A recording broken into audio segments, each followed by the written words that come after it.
अस्सलाम वालेकुम जनाब, मैं हूं हसनैन अली और आप देख रहे हैं मेरा यूट्यूब चैनल। नाजरीन, आज हम बात करेंगे अडयाला जेल से आने वाली अहम खबर और इस खौफनाक हकीकत के ऊपर जिन्होंने सियासी हलकों में एक बड़ी हलचल मचा दी है। बैरिस्टर सलमान सफदर की इमरान खान से एक तवील अरसे के बाद होने वाली मुलाकात और इसके बाद आने वाले इंकशाफात ने कई नए सवालात खड़े कर दिए हैं। ये मुलाकात तकरीबन 1.5 माह के तवील वक्फे के बाद हुई है, क्योंकि इससे कबल वो फ्रेंड ऑफ द कोर्ट की हैसियत से मिले थे, लेकिन सियासी पैगामात के हवाले से, इनके तबादले के हवाले से या इमरान खान की फैमिली के हवाले से अगर देखा जाए तो आखिरी बार 2 दिसंबर को डॉक्टर उज़्मा खानम की मुलाकात हुई थी। अब इस तवील खामोशी के बाद बैरिस्टर सलमान सफदर जब अडयाला जेल पहुंचे तो वहां क्या हुआ, इमरान खान ने क्या हदायत दी और इनकी सेहत के हवाले से वो कौन से इंकशाफात हैं जिन्होंने सबको तशवीश में मुब्तला कर दिया है। इन तमाम पहलुओं के ऊपर आज हम तफसील से बात करेंगे। नाज़रीन, गुज़श्ता रोज़ इस्लामाबाद हाई कोर्ट के हुक्म के बाद 2 बजे बैरिस्टर सलमान सफदर की इमरान खान से मुलाकात हुई, जो 2 घंटे से ज़ायद जारी रही। जब वो अडयाला जेल से बाहर आए तो उन्होंने मीडिया से कोई बात नहीं की और वो वहां से खामोशी से रवाना हो गई। इस खामोशी के पीछे क्या छुपाया जा रहा है, और यही वो पॉइंट है जो सबसे अहम है। नाज़रीन, जब सलमान सफदर पहले फ्रेंड ऑफ द कोर्ट के तौर पर जेल गए थे तो वहां मौजूद सहाफ़ियों ने इनसे मुख्तलिफ सवालात किए थे। कोई इनकी सेहत का पूछ रहा था, यानी कि इमरान खान की सेहत के मतलब सवाल किए जा रहे थे, कोई केसेस के बारे में सवाल कर रहा था और कोई एहतजाज के हवाले से जानना चाह रहा था। जब सहाफ़ी एक साथ सवाल करते हैं तो अक्सर बात समझने में मुश्किल हो जाती है। इस वक्त बैरिस्टर सलमान सफदर ने सिर्फ इतना कहा था कि मैं कल सुप्रीम कोर्ट में पेश होने के बाद बात करूंगा, लेकिन इस बात को बैनुल अक़वामी मीडिया के ऊपर इस तरह पेश किया गया कि गोया उन्होंने कह दिया है कि इमरान खान की सेहत बिल्कुल ठीक है। इस गलत बयानी के ऊपर सलमान सफदर बहुत रंजीदा हुए थे और उन्हें अगले दिन इसकी तरदीद भी करनी पड़ी थी। यही वजह थी कि इस बार जब वो जेल से बाहर आए तो उन्होंने एक लफ्ज भी नहीं बोला, यहां तक कि इस सादा से सवाल का जवाब भी नहीं दिया कि क्या मुलाकात हुई है या नहीं। इस खामोशी के दौरान कई किस्म की चैमगोइयां और अफवाहें गर्दिश करने लगी। पीटीआई के सेक्रेटरी इतलात शेख वकास अकरम एक बयान देते हैं। उनका एक बयान सामने आता है जिसमें उन्होंने बैरिस्टर गोहर का हवाला देते हुए बताया कि इमरान खान ने हदायत दी थी कि 9 अप्रैल का जलसा मुलतवी कर दिया जाए। साथ ही यह खबर फैल गई कि शायद बैरिस्टर गोहर को चेयरमैन पीटीआई के ओहदे से हटाकर असद कैसर को लाया जा रहा है। इन खबरों की पीटीआई ने तरदीद भी की है, लेकिन असल हकीकत बैरिस्टर सलमान सफदर के इस ट्वीट से सामने आई जो उन्होंने रात गए किया।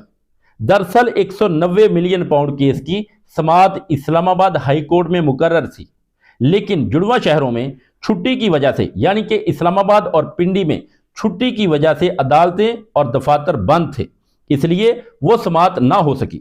अगर समाअत होती तो शायद सलमान सफदर अदालत के बाहर ही ये बातें कर देते, लेकिन जब उन्हें लगा कि मामला अब अगले हफ्ते तक चला गया है तो उन्होंने सोशल मीडिया के जरिए हकायक अवाम के सामने रखने का फैसला किया। सबसे अहम और मुसद्दका खबर यह है कि इमरान खान ने वाकया ही पीटीआई को जलसा मुलतवी करने की हदायत दी थी। ये हदायत उन्होंने बैरिस्टर सलमान सफदर के जरिए भिजवाई कि 9 अप्रैल का जलसा पाकिस्तान की खातर मुलतवी कर दिया जाए। इसके पीछे एक बड़ा तनाज़र यह था कि इस वक्त इस्लामाबाद पूरी दुनिया की तवज्जो का मरकज बना हुआ है। ईरान और अमेरिका के दरमियान पाकिस्तान में होने वाली बातचीत और सफारती सरगर्मियों की वजह से एक अहम सूरत हाल है। ऐसे मौके पर पीटीआई ने एक बहुत ही पॉजिटिव जेस्चर दिया है और कौमी यकजहती की खातर अपने जलसे को मौखर कर दिया है। ये एक तरह का गिव एंड टेक है, यानी पीटीआई ने एक तो बड़ा दिल दिखाते हुए अपना एहतजाज, अपना जलसा मुलतवी कर दिया, लेकिन अब सवाल ये पैदा होता है कि क्या हुकूमत भी इसके बदले में कोई मुस्बत कदम उठाएगी? क्या हुकूमत पीटीआई को जलसों की इजाज़त देगी या इमरान खान को वो सहूलियत फराहम करेगी जिसका वो हक रखते हैं? अब आते हैं इन खौफनाक इंकशाफ की तरफ जो सलमान सफदर ने इमरान खान की सेहत के हवाले से किए हैं। उन्होंने बताया कि इमरान खान की दाएं आंख की पेचीदगी अब भी बरकरार है اور ان کی بینائی کے حوالے سے صورتحال تشویشناک ہے۔ اگرچہ ڈاکٹر یہ دعویٰ کر رہے تھے کہ بہت زیادہ بہتری آئی ہے، لیکن سلمان صفدر کے مطابق امپروومنٹ بہت ہی کم ہے، اور یہ معاملہ اب وہیں پر کھڑا ہے۔ اس حوالے سے پہلے بھی میڈیکل بورڈ بنے، ہائی کورٹ نے بھی احکامات جاری کیے کہ دیکھا جائے کہ کیا انہیں کسی دوسرے ہاسپٹل میں منتقل کرنے کی ضرورت ہے یا نہیں، لیکن چیف کمشنر کی جانب سے کوئی واضح فیصلہ سامنے نہیں آیا۔ کبھی پیمز ہاسپٹل کی رپورٹس آتی ہیں کہ صحت بہتر ہو رہی ہے، تو کبھی شفا انٹرنیشنل ہاسپٹل منتقل کرنے کی باتیں ہوتی ہیں، لیکن زمینی حقائق یہ ہیں کہ آنکھ کا مسئلہ ابھی تک حل نہیں ہوا۔ سلمان صفدر نے واضح کیا کہ 2 ہفتوں کے بعد ان کا دوبارہ چیک اپ ہوگا۔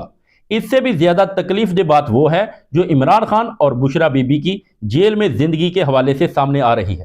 بیرسٹر سلمان صفدر نے انکشاف کیا ہے کہ عمران خان اور بشرا بی بی کو بغیر کتابوں اور ٹی وی کے تقریباً 24 گھنٹے اذیت ناک قید تنہائی میں رکھا جا رہا ہے۔ یہ بنیادی انسانی حقوق اور قیدیوں کے حقوق کی سنگین خلاف ورزی ہے۔ بشرا بی بی کو جیل میں 1.5 سال سے زائد کا عرصہ ہو چکا ہے، جبکہ عمران خان 2.5 سال سے قید میں ہیں۔ عدالتی احکامات کے باوجود بشرا بی بی سے ان کے وکلاء کی ملاقات نہیں کروائی جا رہی۔ یہ وہ سوالات ہیں جو حکومت کی کارکردگی اور ان کے ان دعووں کے اوپر سوالیہ نشان ہیں، جو ایڈوکیٹ جنرل اور ایڈیشنل اٹارنی جنرل نے عدالت میں کہا تھا کہ وہ عمران خان کی صحت کی پوری ذمہ داری لیتے ہیں، لیکن صورتحال ایسی ہے کہ انہیں قید تنہائی میں رکھا جا رہا ہے اور صحت کے مسائل حل نہیں ہو رہے، تو پھر وہ ذمہ داری کہاں گئی؟ قانونی محاذ کے اوپر بات کریں تو عمران خان نے اپنے وکلاء کو ایک بہت ہی واضح اور اہم ہدایت دی ہے۔ 190 ملین پاؤنڈ کیس میں جہاں جج صاحب یہ کہہ رہے تھے کہ آپ اپیلوں کے اوپر دلائل شروع کریں تاکہ جلدی فیصلہ ہو سکے، وہاں عمران خان نے ہدایت کی ہے کہ اپیلوں کی بجائے میرٹ پر ان کی سزا معطلی کی درخواستوں کے اوپر دلائل دیے جائیں۔ یہ ایک اہم قانونی حکمت عملی ہے، کیونکہ بشرا بی بی کو ایک خاتون ہونے کی بنیاد کے اوپر سزا معطلی، ضمانت ملنے کے بہت واضح امکانات موجود ہیں، اور عمران خان بھی اسی رعایت کے حقدار ہو سکتے ہیں کیونکہ وہ ایک طویل عرصے سے جیل میں ہیں۔ اب دیکھنا یہ ہے کہ کیا عدالت سزا معطلی کی درخواستیں سننے کے اوپر راضی ہوتی ہیں یا وہ اپیلوں کے اوپر ہی اصرار کرتی ہیں۔ اگر عدالت راضی ہو جاتی ہیں تو پھر آنے والے دنوں میں بشرا بی بی اور عمران خان کی رہائی کے حوالے سے اہم پیش رفت ہو سکتی ہے۔ آخر میں بات کرتے ہیں سیاسی ماحول کی جو اس وقت بن رہا ہے۔ پی ٹی آئی تو اپنا جلسہ ملتوی کر کے حکومت کو ایک موقع دے رہی ہے، لیکن اب گیند حکومت کے کورٹ میں ہے۔ کیا حکومت پی ٹی آئی کی لیڈرشپ کو عمران خان سے ملنے کی اجازت دے گی؟ کیا انہیں ہاسپٹل منتقل کیا جائے گا؟ خیبر پختونخوا کے وزیر اعلیٰ سہیل خان افریدی، جو آج کل تمام سرکاری میٹنگز میں شریک ہو رہے ہیں، وہ بھی آج پشاور میں ایک پریس کانفرنس کرنے والے ہیں، جس سے صورتحال کی سنگینی کا اندازہ لگایا جا سکتا ہے۔ یہ تمام معاملات ایک دوسرے سے جڑے ہوئے ہیں۔ 190 ملین پاؤنڈ کیس کی سماعت اب اگلے ہفتے کب ہوگی؟ یہ بھی ایک بڑا سوال ہے۔ بیرسٹر سلمان صفدر کے مطابق عمران خان کے حوصلے بلند ہیں اور وہ پہلے کی طرح مضبوط پائے گئے ہیں، لیکن ان کی آنکھ کی حالت اور قید تنہائی کی اذیت ایک ایسا معاملہ ہے جسے نظر انداز نہیں کیا جا سکتا۔ آنے والے چند دن پاکستان کی سیاست اور ان قانونی کیسز کے حوالے سے انتہائی اہم ثابت ہوں گے، کیونکہ یہ دیکھنا باقی ہے کہ حکومت اس پوزیٹیو جیسچر کے بدلے میں اپوزیشن کو کیا ریلیف دیتی ہے۔ ناظرین، یہ تھی اب تک کی صورتحال۔ اب تک کے لیے اتنا ہی، ملتے ہیں ایک نیکسٹ ویڈیو میں، تب تک کے لیے اللہ حافظ۔